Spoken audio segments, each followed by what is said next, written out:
E aí a gente fala, bom, eu já sei classificar, eu já sei avaliar a lesão, eu já vi tudo que encontra nessa ferida, mas eu tenho que pensar na importância da prevenção. E hoje a gente tem as escalas preditivas de risco da lesão por pressão.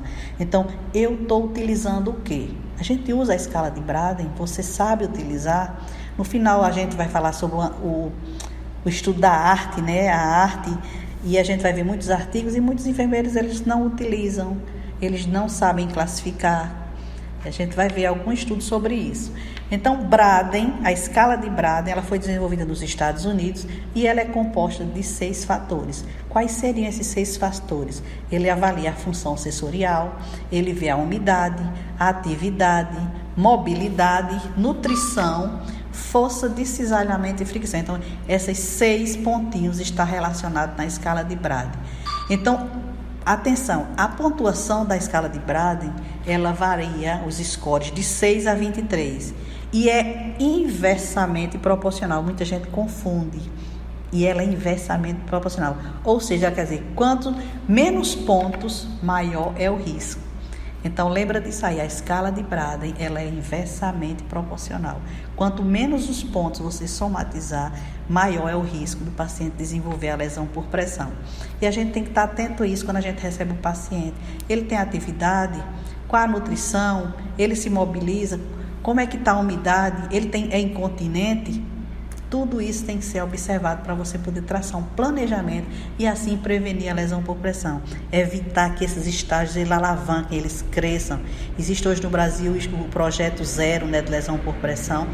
E todo mundo está trabalhando agora mesmo com a questão do coronavírus, dos pacientes acamados, a posição de pronação, como é que a gente vai poder utilizar, que medidas de suporte para poder favorecer e evitar ou favorecer que não aconteça a lesão por pressão. Então, a gente quer evitar, principalmente nesses estágios. Então, a estomoterapia ela vem trabalhando, a SOBEST, para poder traçar metas, planejamentos, para que haja uma redução nessa questão do coronavírus, que é devido à pandemia, e os pacientes graves acamados em UTIs, eles precisam não provocar, não ter o agravamento dessas lesões de pele, que é comum. Fora a escala de Braden, gente, existe aqui a escala Braden-Q. Surgiu para avaliar o risco da população pediátrica. Até falei inicialmente para vocês. Ela inclui, além dos 6 critérios dessa escala de Braden, ela incluiu mais a perfusão tecidual, a oxigenação. Ela é direcionada a Braden de uma maneira geral, e a Braden-Q está relacionada para ser utilizada em pacientes pediátricos e incluiu, além de todos esses 6 critérios, mais a questão da oxigenação, da perfusão tecidual. Não vamos esquecer dela. E mais recentemente, aqui no Brasil, foi desenvolvida, né, no doutorado na escola da USP de Ribeirão Preto, a escala ELPO, que é justamente são as lesões por pressão decorrentes do posicionamento cirúrgico. Então, a Braden ela é muito focada, foi validada no Brasil e tem a Braden-Q, mas a gente não pode esquecer essa ELPO, porque ela é de 2013 e a gente sabe que no centro cirúrgico também é muito comum. Eu trabalhei também bastante tempo em centro cirúrgico e a gente vê que dependendo do tempo da cirurgia, do tipo de anestesia, esses pacientes às vezes eles já saem do bloco cirúrgico com uma lesão por pressão. E essa lesão ela poderá evoluir. Tem pacientes que ficam 8, 10 horas, até mais, na mesma posição, naquela cama do bloco cirúrgico e ainda sobre, muitas vezes, a placa do bisturi elétrico e várias medidas, e a gente fica preocupada com a cirurgia, mas a gente tem que atentar, e essa escala ela é aplicada no centro cirúrgico. Então, ela foi desenvolvida em 2013 no Brasil, é uma ferramenta utilizada no ambiente cirúrgico, e os fatores avaliados nessa ferramenta, nesse instrumento, é o tipo de posição cirúrgica, qual a posição que esse paciente vai ficar, qual a idade deste paciente, o tipo de anestesia que vai ser utilizado, o tempo dessa cirurgia é muito importante. Às vezes você começa uma cirurgia que pensa que vai ficar 7 horas e ela passa disso, vai depender da gravidade. A superfície de suporte que está sendo utilizada durante essa cirurgia, a posição dos membros também e as comorbidades desse paciente. Então, é uma escala que ela aborda todos esses scores. Esse score ele varia de 7 a 35 e é diferente da escala de Braden. Eu falei para vocês que a escala de Braden ela é inversamente proporcional. Quanto menos a numeração, maior é o risco. Aqui não, nessa escala ELPO, ela varia de 7 a 35 e quanto maior o score, maior é o risco desse paciente desenvolver a lesão por pressão.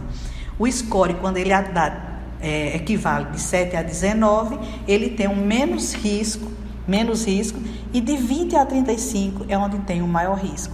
Então, maior risco, maior score. Ok, pessoal, dando continuidade aqui, então aqui a gente vê a topografia do que é mais comum, a localização das lesões por pressão. Então, tem um paciente aqui, a posterior, decúbito dorsal, tem o decúbito lateral e sentado as áreas que a gente tem que estar mais atenta para prevenir essas lesões. E aqui mostrando sua proeminência óssea, a compressão e as regiões acometidas, que são mais comuns. Está relacionado bastante à saliência, ao trocânter. Está entendendo aqui a região trocantérica. Então, a gente tem que estar atento a esses locais. Falando em boas práticas para a prevenção de lesão por pressão, a gente precisa avaliar os fatores de riscos individuais, não pode generalizar. Cada pessoa vai responder de uma forma diferente. Então, eu preciso implementar uma prevenção baseada em evidências, em guidelines, usar EPUAP, NPAP, API. Então, esses são já de 2019 para que a gente possa fazer um trabalho com evidência científica, né? Um atendimento. Nas situações de risco, a gente pensa nas pessoas com mobilidade e atividade reduzida, as pessoas acamadas, em uso de cadeira de rodas. Essas pessoas têm um elevado potencial, tanto para o atrito como para o cisalhamento, quando movimentadas.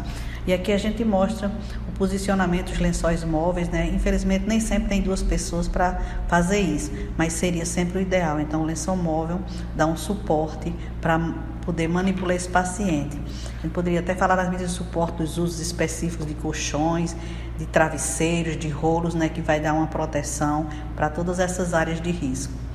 Outra situação de risco são as pessoas que apresentam lesão por pressão já estágio 1. Então, eu posso um risco de desenvolver uma lesão estágio 2 ou uma LP mais profunda. Então, se está vermelho, se iniciou, se você não mudar o posicionamento, se você já não fizer essa prevenção, ela vai evoluir.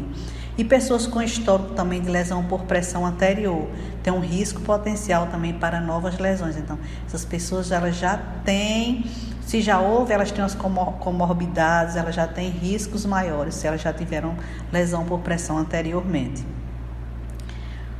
O que é importante também é a presença de alterações no estado da pele. Então, pele em áreas ósseas sob pressão, mudança na cor, na temperatura, presença de edema e dor local. São as questões que a gente falou da inflamação. Então, sempre avaliar a pele, a procura dessas alterações. Está com dor nesse local, está com eritema, mudou a temperatura, a pele está íntegra, não teve mudança na coloração, mas já tem sensação de calor, você já tem que ficar atento nessa área. Condições clínicas gerais, a gente tem que estar vendo os déficits de perfusão, de circulação, de oxigenação, as deficiências nutricionais, se a pele é úmida, esse aumento dessa temperatura corporal, a idade que é avançada, o diabetes, a percepção sensorial se já é prejudicada, o estado geral e mental de saúde são prejudicados, tempo imobilizado antes de cirurgia, duração de cirurgias e os pacientes críticos. Gente, essas condições elas são o foco para as pessoas atuarem, os enfermeiros, a equipe multiprofissional. Nessas circunstâncias aqui, há um grande risco do surgimento das lesões por pressão. Então, alguns critérios de avaliação que a gente falou antes, o tipo de tecido que a gente já discutiu aqui, se ele é granulado, se ele é inviável, né? Aqui mostrando uma necrose de coagulação, esse tipo de tecido que é comum, aqui uma lesão por pressão na região sacra. Então, ela vai evoluindo. Aqui uma necrose de liquefação, já com exposição, você vê que é um tecido bem branco, leitoso, escorregadio. Então, a consistência amolecida. Isso aqui é a necrose de liquefação. E